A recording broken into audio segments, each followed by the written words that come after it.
What's up guys, this is Cher talking, welcome back to my channel. On today's video, we'll be making a full review for the Romancing Festival Schiele banner that brings Schiele a farmer but also a debuffer boss specialist, has many different utilities. Then we have Zhi Ling, a pierce damage dealer but also a buffer for both dexterity and STR, and Golden Baum that can allow your characters to buff endurance when they get hit, well, making counter strategies even better. But let's go straight out to rs.xyz website, starting with Schiele. She gives a name to the banner, and she has very good status distribution. You can see that her endurance is 88% for a mage, that's better than most. Then 98% will, very good values as well. She has 123% intelligence and 118% agility. Since she's a debuffer, this is a very nice combination, and she equips M-Arts and does not need elements, to be honest. All of her skills have no element attached because they are just normal skills, not exactly spells. So you can use the Esper Boy weapon that increases intelligence further, and that will be more than enough. She even has 60% charisma, but, well, she doesn't need this. Moving on, she has 30% damage increase, and that's her only damage passive. But she increases damage by just attacking. Every time she attacks, she buffs 15% of all of her status, and she attacks multiple times. She also recovers 1 BP.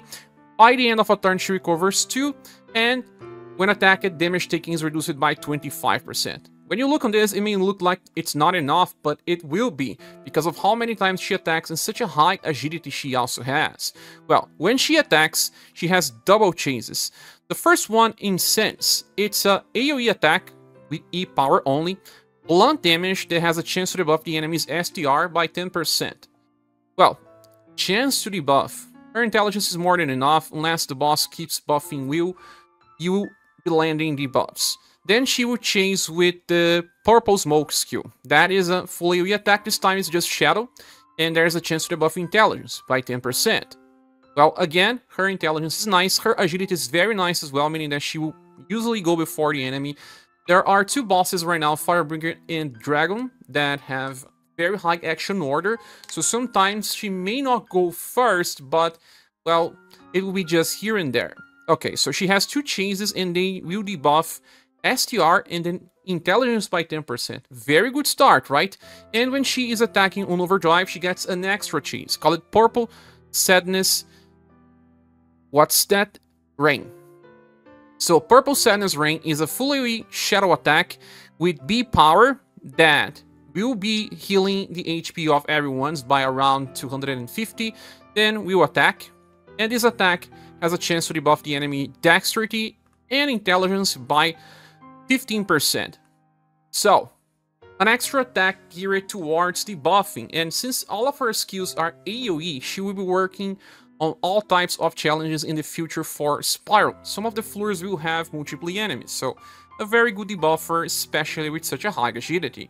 Now, remember that when she's attacking, she buffs all of her status by 15%. So let's say that you choose a skill, you'll be buffing 15%, and then 30%, and then 45%. Each new attack will do more damage. And she will have very good protection versus ailment or even physical attacks, even with just 25% damage reduction. Okay, and she will always get at least 8 BP per turn because of her chases and the extra BP by the end. And on overdrive, she gets 9. Okay, moving on for our skills, the first one is called Vortex. It's a support, full AoE, but also full party and enemies. It will remove all enemies and allies buffs to all status, but also remove all debuffs to all status. So, besides, she will be cleansing all enemies and surviving allies from ailments. Okay, the ailment cleanse is tricky because you will not be inflicting ailments on the enemy anyway, and if you are, you will not be using this skill. So it will be cleansing the party if someone got hit with something. This is not fast, but her agility is pretty high anyway. And this is used in boss fights where the enemy will be breaking your buffs anyway, so you cannot buff. And the enemy itself likes to self-buff or debuff you to extremes. She will be using this to place everything on 0 ground again. Since it's free, it's a very good skill to use. But the character itself has so much utility when attacking that I don't know how many times you want to use this. Especially if you have someone in your party like ScherBR. That is a very good buff breaker that we keep using on hard challenges, especially if you have her newest style. So you are fighting versus just one boss, it's good to keep using your ScherBR to debuff, remove buffs, and then if the enemy applies debuffs on you, now we have other options like the newest Anya. She can remove some debuffs automatically. There is also Razan that can remove all debuffs applied to the team, and we'll get more and more characters in the future. Now, moving back to Schiele. She has skill number 2, Purple Smoke, the same one that she gets as a chase. That is AoE, Shadow Attack with E-Power. That has a chance to debuff the enemy's intelligence, but it can reach 15% on level 99. Okay, so that's nice, right? Because you can start the fight, use Purple Smoke, you'll be debuffing intelligence by 15%, then by 10%, so that's 25% already, and you'll still be debuffing STR by 10%. Well, when you look on this, she is here to compete with the likes of, well, in December, we got Eagle Maul. She was a similar character, and she can debuff STR and intelligence via attack, and she has a skill that can also debuff intelligence, and she also has another skill that can remove buffs from the enemy. So you can choose what you want. You can debuff 15% intelligence and then another extra 5, or you can remove buffs and apply defense down. She was trying to be a debuffer and also a buff breaker, but now I do believe that Schiele is an upgrade. He's also somewhat of a competitor to the newest Orlette, because Orlette has this skill, Biting Flames, that can debuff STR and intelligence on start of turn, and you can stack at least 3. So, same types of status, but she will trigger this before the enemy even attack, guaranteeing that the enemy will be debuffed and reducing the chances of receiving ailments. That's super nice on fights like the Water Dragon or the Firebringer. So I do believe that you will be replacing your Eagle Maul if you have it, but not as a buff breaker. If you have Asper, you can keep using Asper as buff breaker, and now use Schiele as a debuffer as well. 2 debuffers that will do very good debuff and still do some type of damage, because even though she only has 1 damage passive, by number of attacks and self-buffing, her damage will be actually quite nice. If you want to debuff STR instead of intelligence, you can, because the free Schiele style that you can get on the Romancing shop has Incense as your main skill. It costs only 4 BP, and it has a chance to debuff STR. So instead of debuffing intelligence by 25% and then STR by 10, you can switch and debuff STR by 25%, then intelligence by 15%. So, depending on the fight, one can be better than the another, right? But you still have the skill number 3, Purple Sadness Ring. This is an AoE attack with B power again, and 10 BP, so it's the same skill that she uses on Overdrive, and this will recover some HP, so if you use this skill as your main command on Overdrive, you heal twice. And since she's buffing her Love as well, the healing will be increased, can reach as much as 350 at some point, and she will be debuffing Dexterity and Intelligence. In this case, it can reach 20% volley since you can level up to 99. So, let's see how much you can get on Overdrive. For example, you'll be debuffing the enemy Dexterity and Intelligence right on start by 35% just from this skill alone, and then another 10% from the intelligence chase, so as much as 45% intelligence debuff, and then 35% dexterity debuff, and 10% STR debuff. That's quite a lot, right?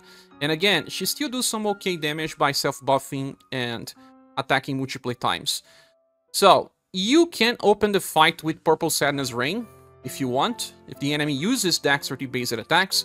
If not, you can start with Purple Smoke, for example, or Incense, and then save BP to attack on Overdrive with Purple Sadness Rain to get extra intelligence debuff. This is higher than the second skill.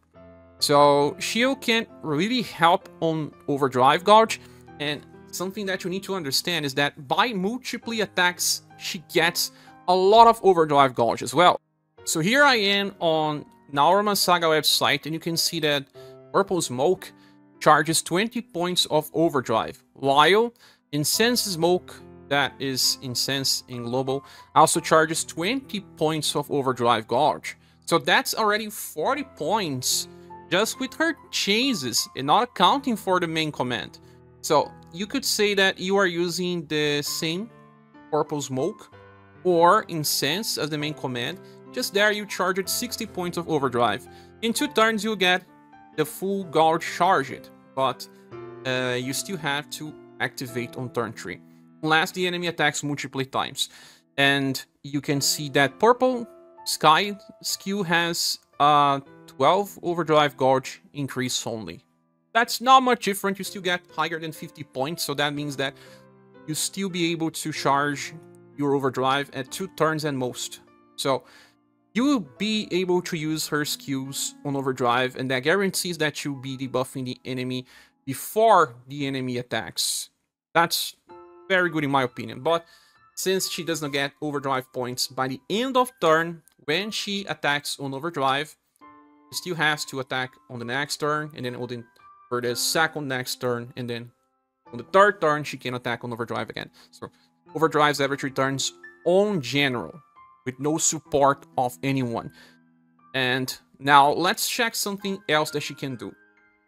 She can also farm pretty fine, just by use of her main skills. Like I said, she keeps self-buffing, so damage will scale. If you are using triple S weapon with her, you can choose to grind enemies that are weak to Shadow, so that, okay, she chases once with Blunt, but if you use 2 Shadow attacks and 1 Blunt attack, usually that will be enough to still kill an enemy that's weak to Shadow.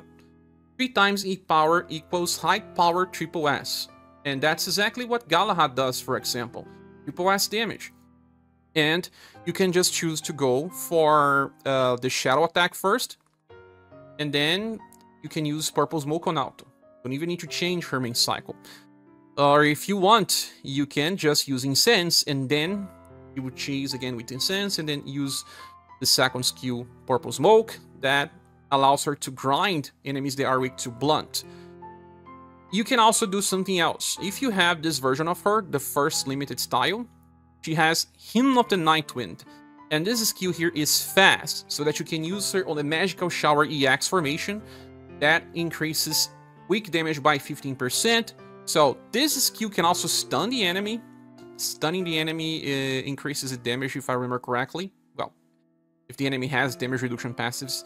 And it's both Blunt and Shadow, so you don't need to keep changing her cycle. Just inherit Hymn of the Night Wind, place her on the Magical Shower EX formation, and she will be able to grind enemies weak to Blunt or Shadow in stages that have multiple enemies. That's pretty nice. If you want, you can still use some of her older skills. If there is just one enemy, instead of inheriting Sense, you can inherit Call Rush. That's a 6 BP skill. Well, it costs more, but it will do more damage too. You can also try to debuff Agility via Sorrows, if you have her first limited style, but that's just 15%. There's also Nocturne. By the same 6 BP, you can debuff both STR and Agility.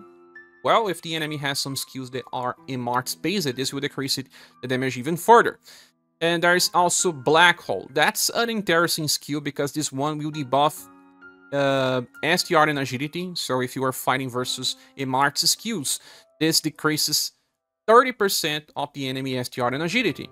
And she still gets a chase with 10%, so 40% STR debuff. And it will also buff her own intelligence by 40%. Well, that means that her chase attacks will do more.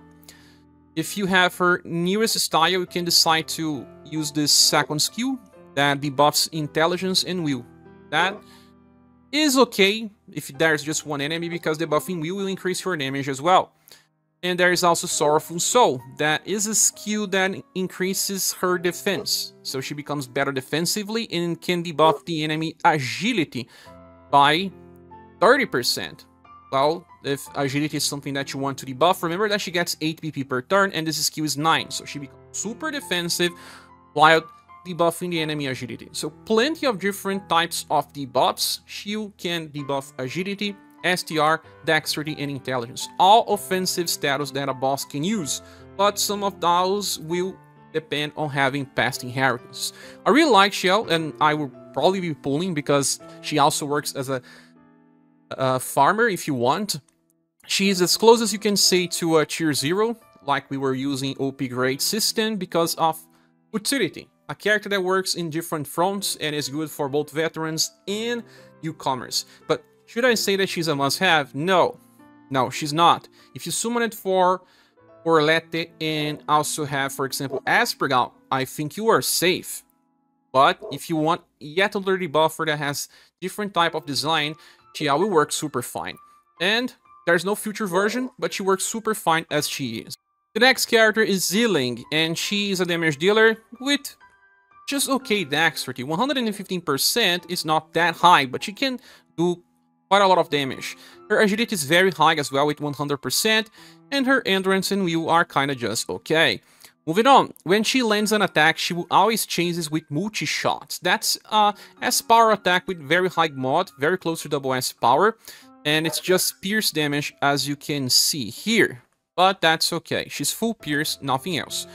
Then, when landing an attack, she also gets 1 extra BP, and she always buffs all surviving allies, including herself, of course, Dexterity and STR by 15%.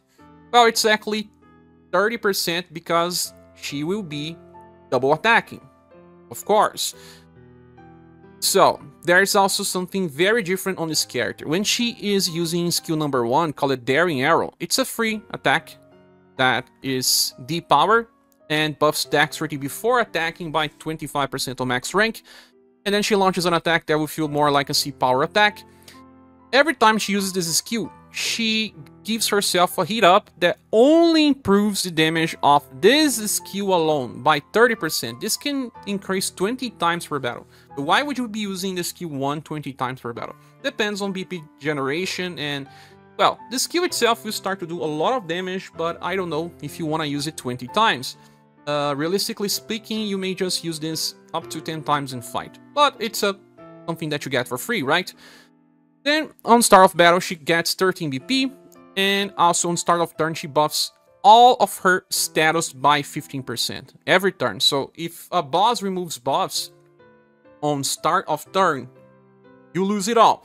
But if it doesn't, it's okay. If a boss removes your buffs by the end of turn, at least she got something to decrease damage and increase her own damage as well.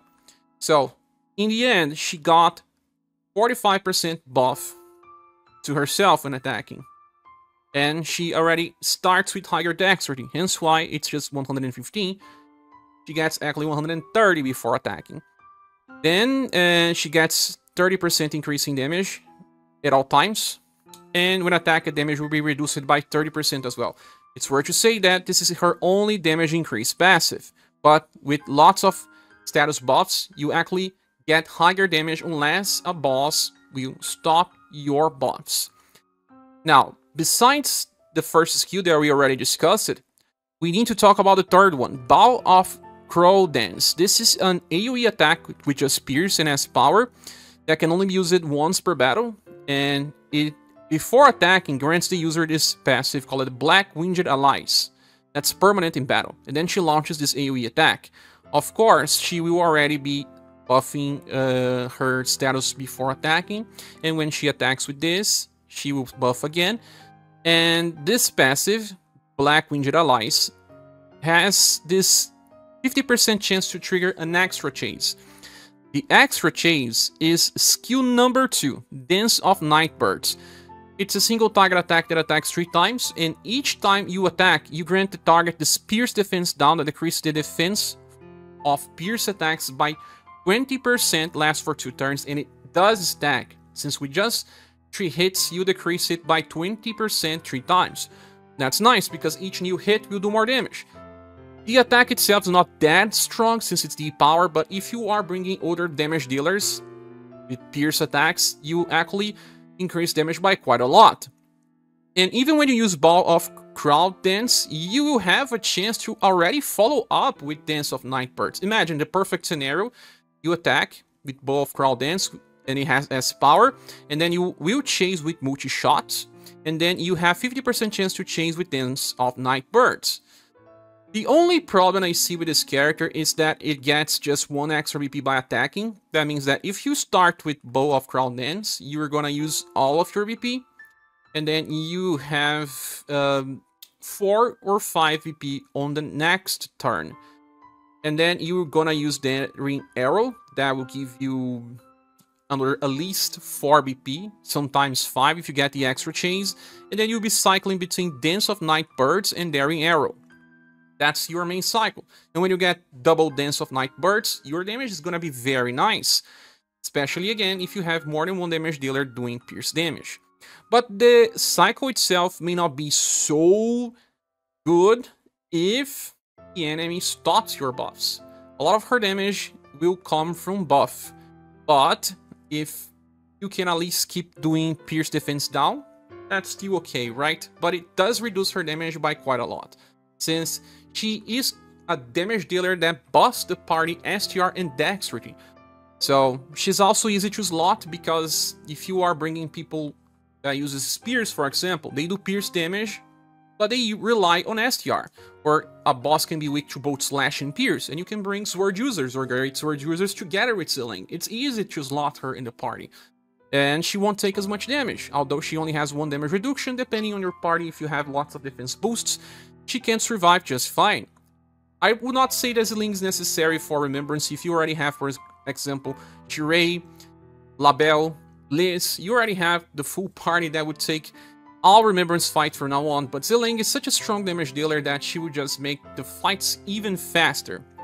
Now, there's no inheritance that matters. You can see that all of those are just terrible.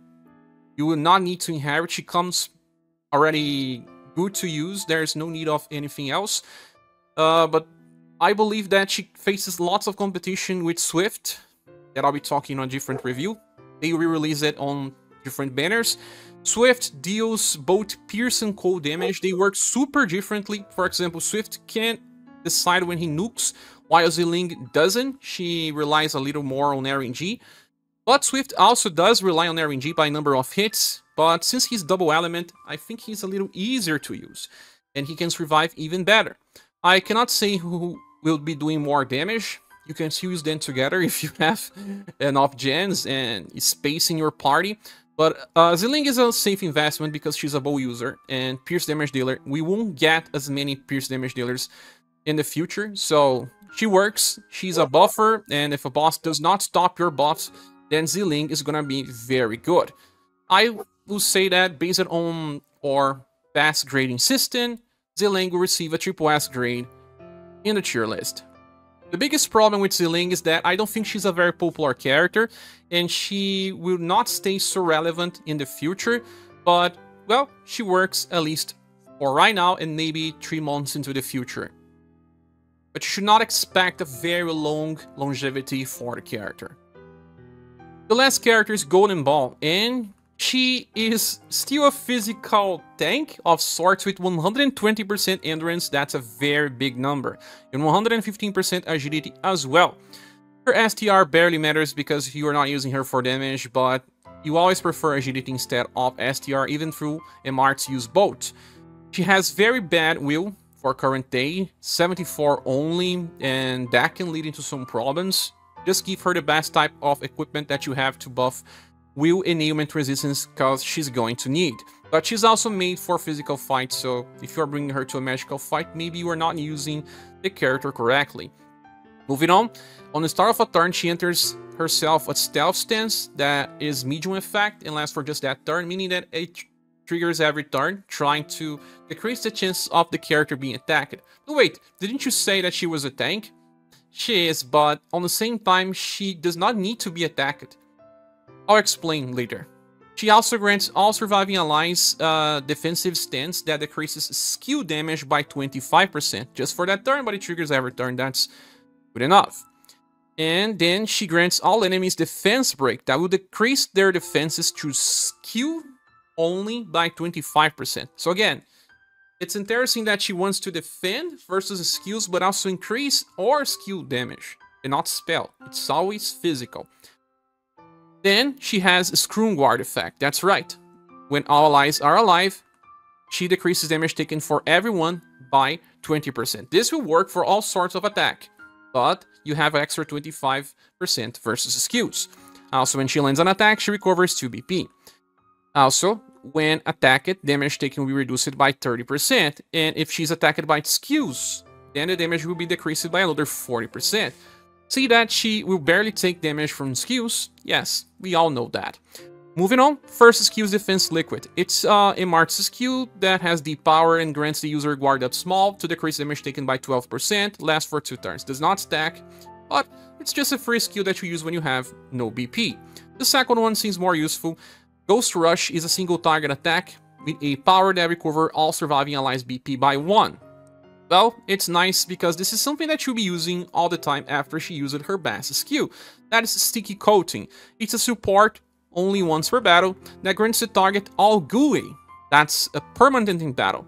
She will also put this target into taunt for 10 turns with medium effect. Just remember that taunt stacks if you are using this skill on someone that already taunts. You'll just be increasing the chance of this someone to be attacked. If she is already applying stealth to herself, that means that this character will have very high chance of being attacked.